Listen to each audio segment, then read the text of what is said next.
The most fundamental rule in basketball, guarding, has a diametrically opposed opposite to it. And that opposite is one of the most fundamental rules in basketball as well. Perhaps the second most fundamental rule in basketball, screening. Just off chance, do you remember the most fundamental rule in basketball that is guarding? Let's review it.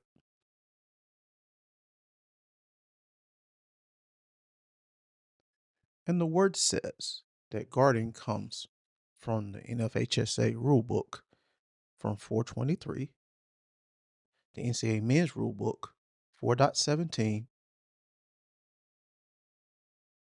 and the NCAA women's rulebook 10.4. Read exactly the same in almost all rule sets. To break it down to layman's terms, guarding is simply the act of a defensive player placing their body in the path of an offensive player.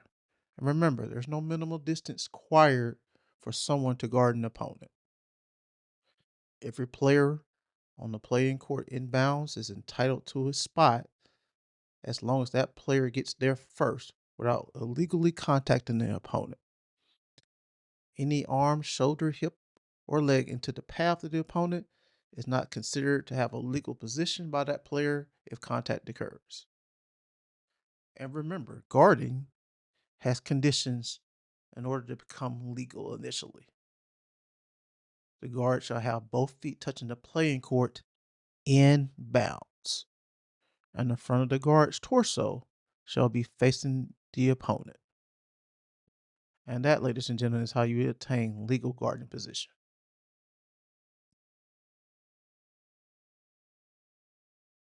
Introducing guarding's opposite and the star of our training presentation, screening.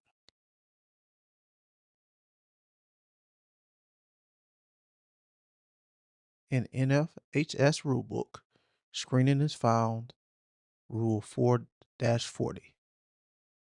For NCAA men, it can be found in Rule 4.35. For NCAA women, it can be found in Rule 10.5. So let's read from the book of screening. A screen is a legal action by a player while touching the playing court in bounds without causing contact, delay, or prevents an opponent from reaching a desired position. So pretty much, screening is the opposite of guarding. In guarding, a defensive player is trying to prevent an offensive player from reaching a desired position. Screening is an offensive player trying to prevent a defensive player from reaching a desired position. To establish a legal screening position, the screener may face any direction. That pretty much means that the screener may face the defensive player that they are attempting to screen, or they can turn away from the defensive player that they are attempting to screen. Time and distance are irrelevant. The screener shall be stationary except when both the screener and opponent are moving in the same path and the same direction. So, ladies and gentlemen, this right here debunks your myth of a such thing as a moving screen. The screener shall stay within the screener's vertical plane with a stance approximately shoulder width apart. That pretty much means you cannot extend your arm, your shoulder, your leg, or your feet outside of your legal screening plane, which is shoulder width apart, and still be a legal screen.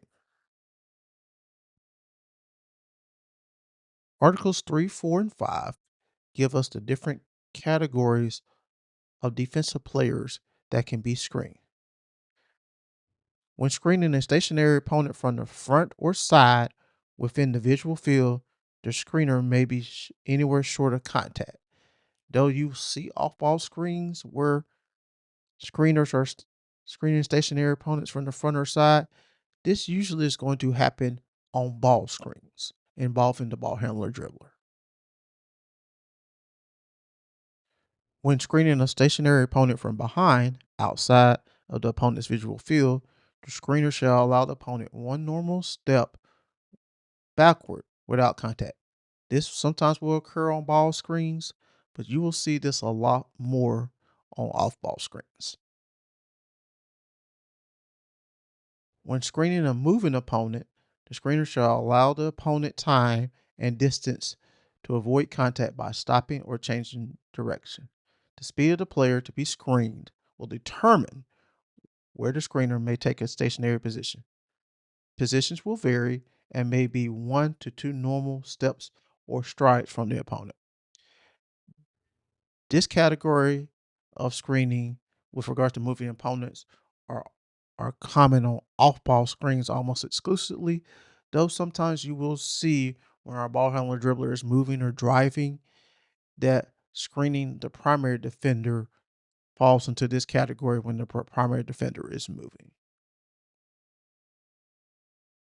To summarize screening, here we go. Screeners can face any direction. They don't necessarily have to face the opponent that they are screening.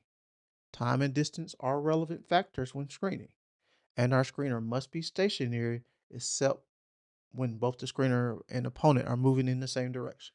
And the screener shall stay within his or her own vertical plane with the stance of shoulder width apart.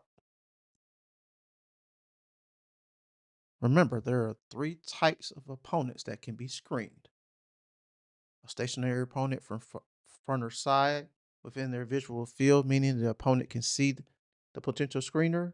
Screen can be short anywhere contact. Screening a stationary opponent from behind, outside their visual field, the screener shall allow one normal step backward without contact. Screening a moving opponent, we must allow that opponent time and distance to avoid contact by stopping or changing direction. And this usually will require 1 to 2 strides or 1 to 2 steps.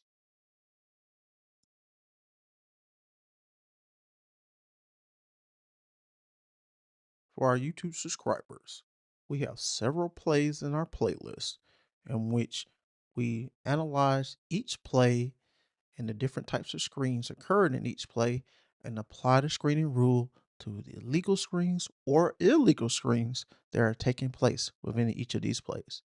Please enjoy.